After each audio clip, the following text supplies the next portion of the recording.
Bab 1672. Kalau begitu aku akan membunuhmu. Bang. Mileye langsung mengudara.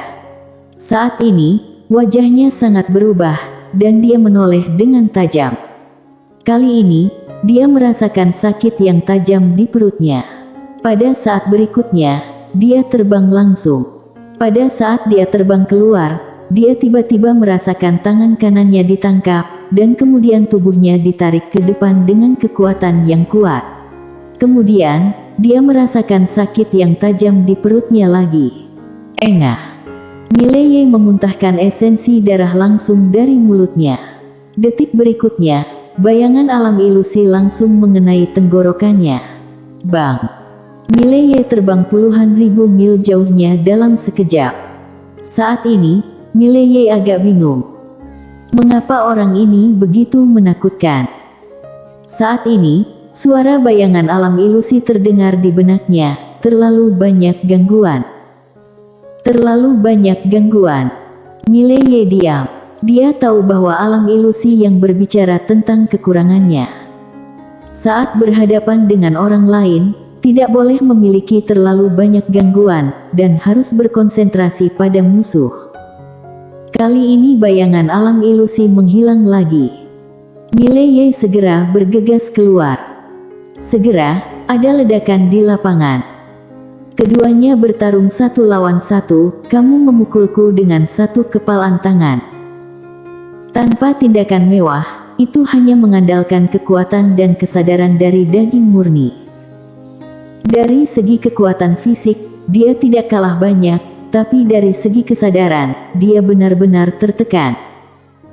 Namun, bukan tanpa kekuatan perang duniai. Menjadi gila. Harus mengatakan bahwa perasaan kepalan ke daging ini benar-benar sangat keren. Mileye melepaskan kekuatannya dengan gila-gilaan, dan setiap pukulan penuh kegembiraan. Karena kekuatan mereka, seluruh dunia mulai pecah. Untungnya, dunia ini bisa memperbaiki dirinya sendiri. Di luar gua, Amu tidak pergi. Dia ingin mengetahui kekuatan Mileye. Saat itu, tetuamu tiba-tiba muncul di Amu. Di depannya, Amu, orang Wei sudah datang lebih dulu. Apakah kamu ingin bertemu dengannya? Amu berbisik, begitu cepat.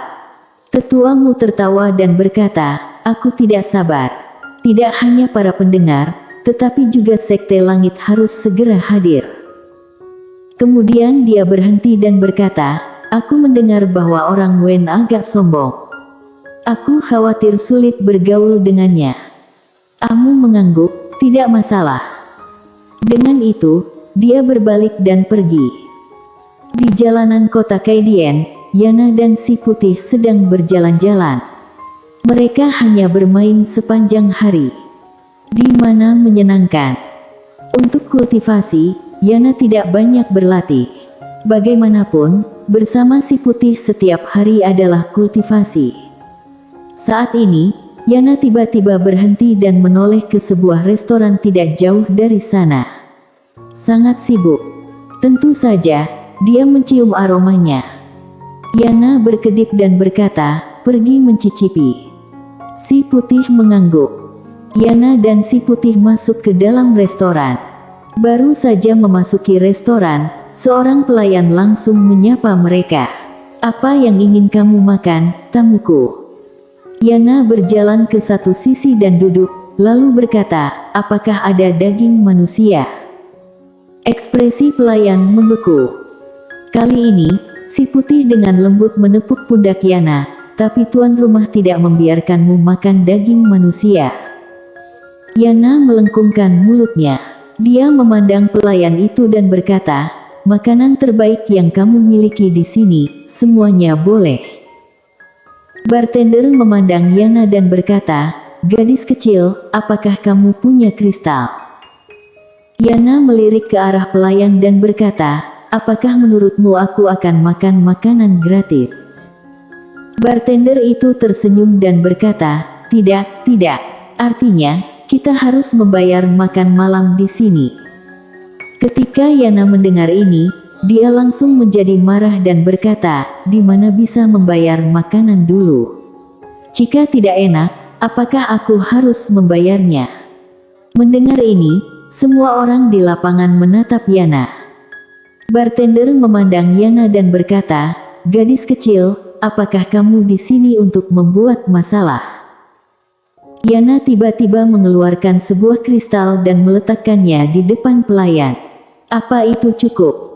Dengan munculnya kristal ini, spiritual energi yang tak terhitung jumlahnya muncul di seluruh aula. Mata semua orang di lapangan tiba-tiba menjadi cerah. "Apa kualitas super kristal ini?" Suara gemetar gadis kecil itu, ini cukup." Dengan itu, dia mengambil kristal dan berkata, "Mohon tunggu sebentar. Aku akan mengaturnya sekarang." Dengan itu, dia berbalik dan berlari. Di aula, semua orang di lapangan menatap Yana dengan mata penuh arti. Yana mengambil sepasang sumpit. Saat itu, si putih menunjuk ke arah orang-orang di sampingnya. Yana berkata pelan, "Mereka ingin merampok kita." Si putih mengedipkan mata, lalu melambai-lambaikan kakinya beberapa kali. Yana menggelengkan kepalanya. "Mereka terlalu miskin untuk dirampok."